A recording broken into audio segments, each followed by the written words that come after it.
G'day mates, we are back for some more Fire Emblem Heroes, and this time we're going to be taking a look at Gambit 4, which is a brand new passive beast skill that was introduced with the Brave Robin that we got on the new Choose Your Legend 7 banner. So what we're going to do here is we're going to do a comparison between Gambit 4 and other similar skills. Now, what's interesting about Gambit 4 is that it has a pretty lenient condition here for inheritance. You're able to give it to all movement types and all sword, lance, and axe type units. So no range units, no tome units, no daggers and bows, etc., etc. Only swords, axes, and lances, and all movement types. So that does give us a little bit of leeway where I think there is one particular category of movement type which is going to be pretty solid for Gambit 4 actually, and that's going to be Cavalry types. So, first of all, Gambit 4 inflicts speed and defense -4 on the foe during combat, and also if unit or foe's attack can trigger unit specials, so you would need to be using a damaging special or a defensive special here. Gale Force, unfortunately, is not going to count towards this. You're going to deal damage during combat equal to the max special cooldown count value -2 times 5 with a minimum of 0 and a maximum of 10. So at the bare minimum to get any mileage out of this, you have to use a 3-hit cooldown special, and you can't have -1 special trigger to bring it down to 2 hits, because 2 minus 2 is 0, 0 times 5 is 0. So you would at the very least need a 4-hit cooldown special if your weapon has -1 special trigger, or if your weapon does not have -1 special trigger, then you need a 3-hit cooldown special. And if that's the case, you're going to be getting 5 points of true damage per attack dealt. It's on every attack that you do, excluding AoE specials that you may be using. So keep that in mind. That's a pretty solid amount of damage to be getting there for free, like just 5 true damage, which can go as high as 15 if you have a 5-hit cooldown special like Ether, and you're not using a -1 special trigger weapon. You're getting plus 15 true damage per attack. That's a sizable amount, man. That's actually pretty tough to ignore. The one downside, of course, is running a 5-hit special without -1 special trigger is kind of dubious. It's not going to be the easiest thing in the world to actually activate your special. So the points of true damage you're gaining out of this is kind of like balanced out by not really being able to use your special in a convincing enough manner. So that is the downside, that is the balancing towards this skill. Also, not only does it give you true damage, but it also reduces damage taken from all attacks during combat and from AoEs. So it's giving you defense and offense here, and the calculation is whatever your special cooldown count value is times 10. So a maximum of 50, of course. 5-hit cooldown is the highest special cooldown count we have. So if you're running Aether and you do not have -1 special trigger on your weapon, you can be getting a maximum of 50% DR on every attack taken with 15 points of true damage dealt on every attack, which is nuts. I mean, if you're able to actually do this, then the skill actually has some pretty solid usability if all of those things are taken into account. Unfortunately, a lot of weapons have -1 special trigger now, and a lot of units are gaining effects where they need to be activating specials. So things like Special Spiral 4, where you can nullify enemy DR, things like that. You're going to probably just prefer having a consistent special. So let's go ahead and do a little comparison here between Gambit 4 and some similar skills. So we have Close Call 4 here. This is the bread and butter damage reduction skill for infantry types right now. So, you inflict speed and defense -4, same exact stat drops as Gambit 4.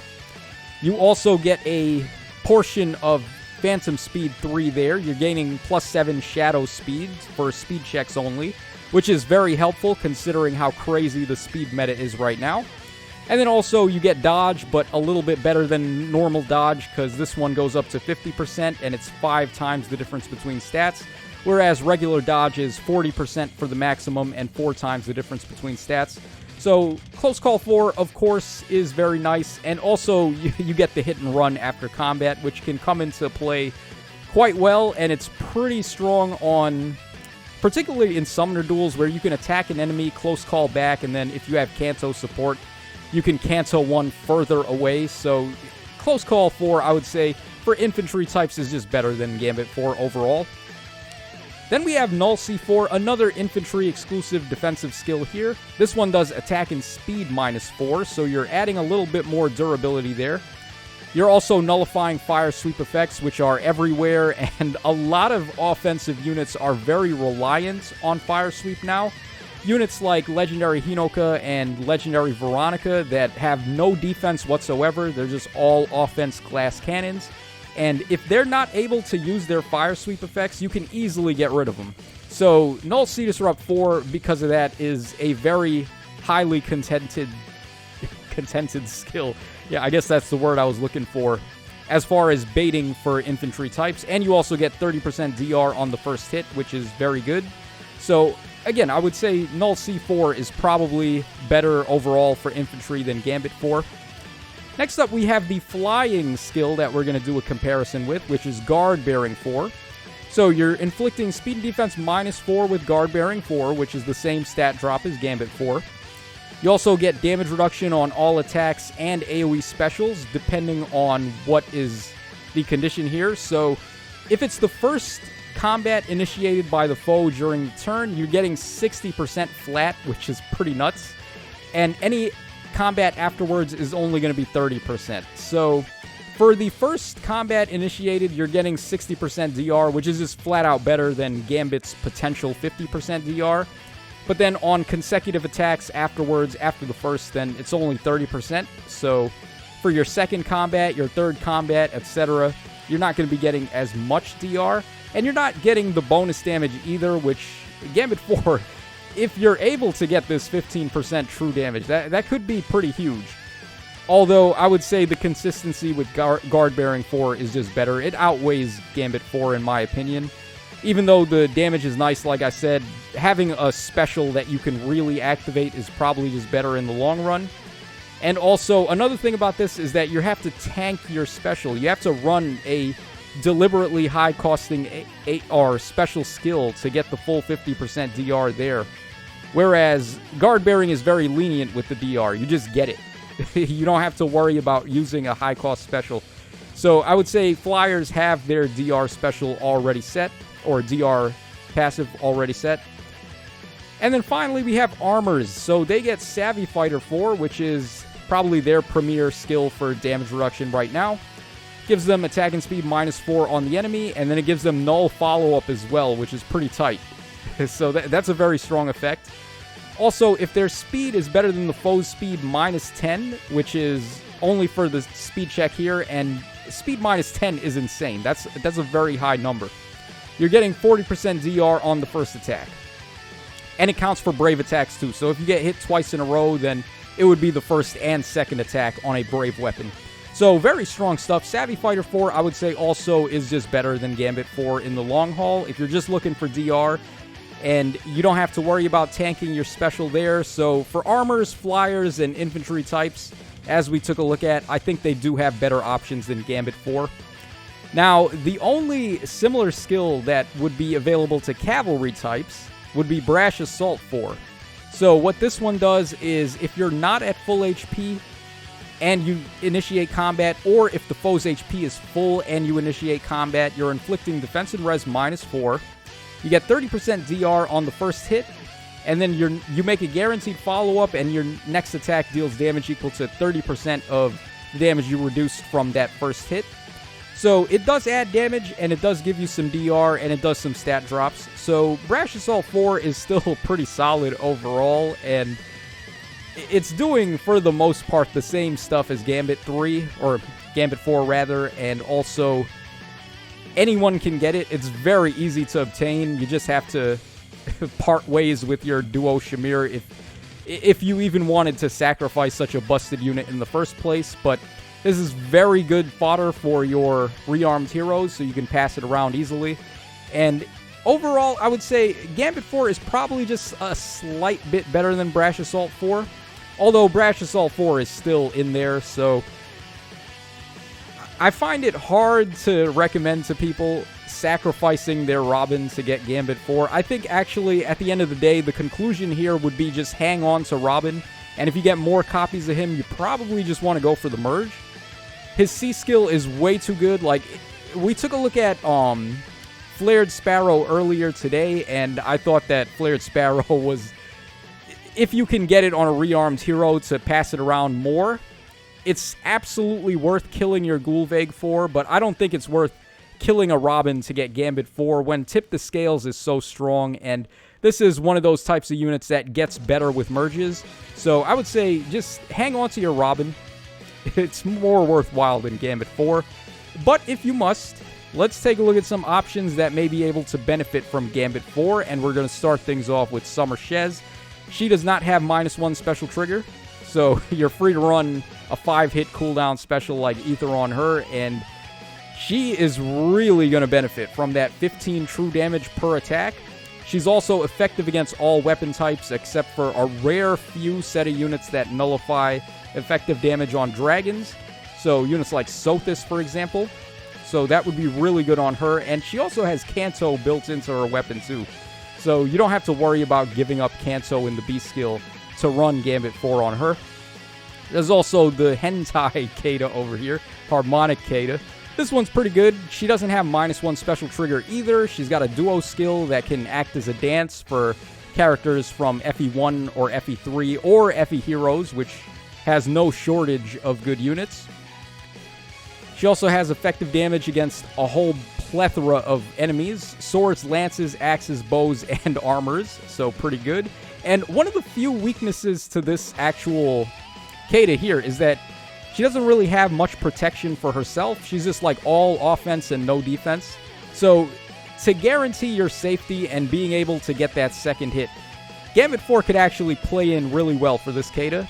You get the 50% DR, and then you're getting 15 true damage per hit. So I think it could be a pretty solid option on this Kata. You also have Bunny Carla here. Now, this unit does have -1 special trigger, but it's still consistent to run high-cost specials on her because she gets the -2 special trigger at the start of the turn and also from her Harmonic skill. So you could run like Ignis or Draconic... Which one is it? Dragon Roar or Draconic...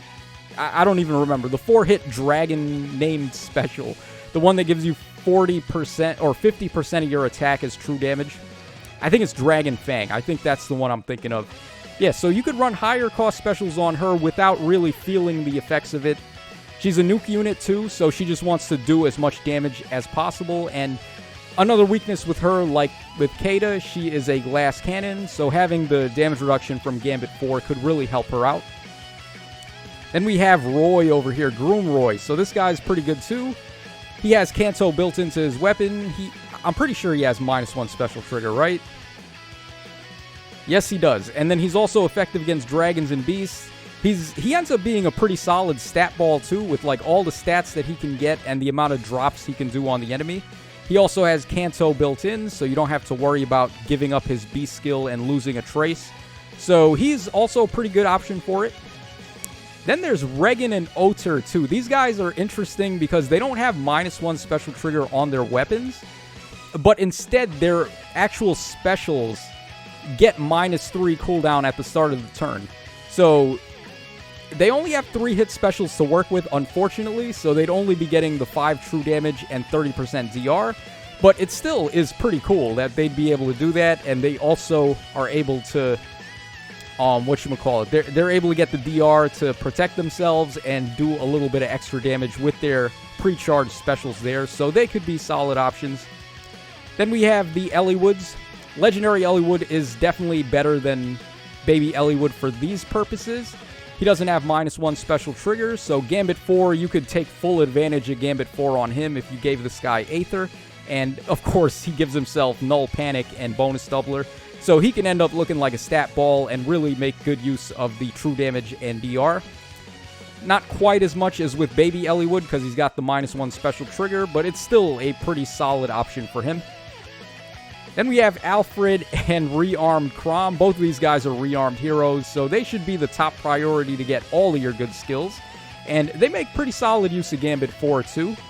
Alfred, with his ace skill, giving him +20 defense for free is pretty nuts. So he could end up being real tanky with all of the defense that he's getting. Unfortunately, he's kind of slow though, so he doesn't really care too much for the speed -4 aspect of Gambit 4. Whereas Chrom is pretty quick, so he would definitely want the speed and defense -4, and the bonus damage and the DR can all help him out and make him look a lot better. Pretty much the same boat. Brave Chrom and Rearmed Chrom are actually very similar units in playstyle, so any skill that would work on one pretty much works on the other. Then we've got Kempf as well, who got his refine, and he's pretty nice with Gambit 4 too. The true damage really helps him out, and the DR, which will allow him to survive around a combat, which he really wants to do. So the way Kempf works, you just throw him at the enemies, have him attack, let him inflict flash, and then also poison the enemies with his Venom Edge, so he does the chip damage. So the real, drawback to Kempf is that he has to enter combat and try to find a way to survive. So some people like to go with Windsweep on him so he can just get the free attack, but you could also try Gambit 4 to give him the DR and see if he can survive around a combat that way. Also, he doesn't have -1 special triggers, so he would be able to get the full benefits of Gambit 4. You got Percival over here as well. He recently got a refine, and it's not too bad. He does have -1 special trigger, but he's getting all stats up 8. He gets, Omni Breaker, he gets Null Follow-Up, he inflicts guard, he nullifies guard. It's a pretty all-around good style of refine that they gave to him, so he can definitely make some use with Gambit 4.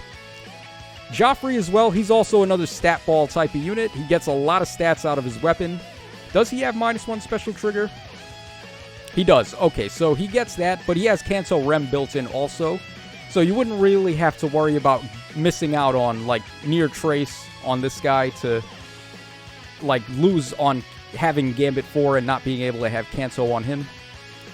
We got Harden as well. Harden's a support unit where he gives a guaranteed follow-up to allies in 2 spaces and attacking speed up 6. Does he have -1 special trigger? He probably does. What unit comes out nowadays that doesn't have that? But yeah, he also has a little bit of DR there on his weapons, so stacking some DR with Gambit 4 could be nice, and the true damage will help him out as well. So not too bad there from Harden. Noah's actually pretty interesting. I really like Noah's support, where he can nullify enemy bonuses. That's a really good support there. And then he also grants dodge to himself and his support partner at the start of the turn, as long as they're within, 2 spaces, right? Yeah, so if they're in 2 spaces, he gives dodge and that. So comboing dodge with Gambit 4, pretty nice for extra DR. He gets some bonus damage based on the enemy's attack, and then he gets all stats up 5. So Noah's not too shabby. We have Brave Seliph as well. Now, Brave Seliph's kind of a tricky one. He has Miracle already built into his weapon, so you may be able to deem that as enough protection. But Seliph's in a tough spot right now where he did not manage to keep up with speed creep at all. There's a lot of units that are just way faster than him now. So it's rare for Seliph to be able to double attack the enemies. So having Gambit 4 on him to add some true damage could be nice. Also, getting the DR to combo with Miracle, so you have more chances of surviving, could be nice. But also, he's got some other good B-skill options, like Lull Speed and Defense 4, I think could be really good for him to meet the checks. We have Ash up next. Okay, Ash does not have -1 special trigger, which is what you want with Gambit 4, and then he's also a stat ball. So he's getting attack speed and defense up 3, he inflicts attack speed and defense -3 on the enemies, and then he has basically Binding Necklace for attack speed and defense. Res is completely irrelevant to this guy, so it makes sense that he doesn't have that in any of his calculations there. So Ash is actually not the worst idea for Gambit 4. Now, I'm leaving out a lot of units, actually. There's a lot of cavalry melee types that could benefit from Gambit 4. I'm just taking a look at whatever I saw that caught my eye here. And then finally, we got some free-to-play options. We have Geralt, who does not have -1 special trigger. He has a really nice debuffing weapon where he inflicts panic and attack and defense -6 on the foes. So you'd be able to get some good mileage out of the DR and true damage effects on him from Gambit 4. Kent, Owain, the Valentine Owain, and Lex Luthor are free-to-play options. Well, this guy is a seasonal 4-star, so if you wanted to invest in summoning for him, you'd be able to make it do. And also, he can get Arcane Lewin. This guy can get Arcane Devourer, and then Lex has his own perf weapon. He's got Goddess Axe, which is just a brave attacking weapon, and it doesn't have -1 special trigger either. So you can see how having the brave weapon with the 15 true damage from Gambit 4, if you've got a 5-hit special on Lex, and you're getting the brave attack, and then he's got the DR, and his weapon gives him defense and res up 5. So Lex could be solid with it. Owain, of course, like I said, Arcane Lewin, giving him like all the effects of Arcane Lewin. And then you're getting some DR out of Gambit 4 as well, could be pretty solid. Same thing with Kent, so those are just a couple of free-to-play options. Now, for the most part, like every Cavalry melee type would be able to get something out of Gambit 4 here. So I just, like I said, picked the units that caught my eye the most. So let me know your thoughts in the comments section down below. But once again, I reiterate, I would not recommend sacrificing a Brave Crom to get Gambit 4, seeing as how infantries are already covered, flyers are for the most part covered, and also armors are covered. So unless you really like it more than Brash Assault 4, which I think is sufficient enough, I mean, this should be able to get the job done. You don't need to go ahead and kill off your Robin to go ahead and get Gambit 4, but then again, do you want to kill your Duo Shamir either? I don't know about all that. So that's all for this video. Let me know your thoughts in the comment section down below. And this is your boy Tasho signing out. So take care, fellas. And I'll catch y'all again on the flip side.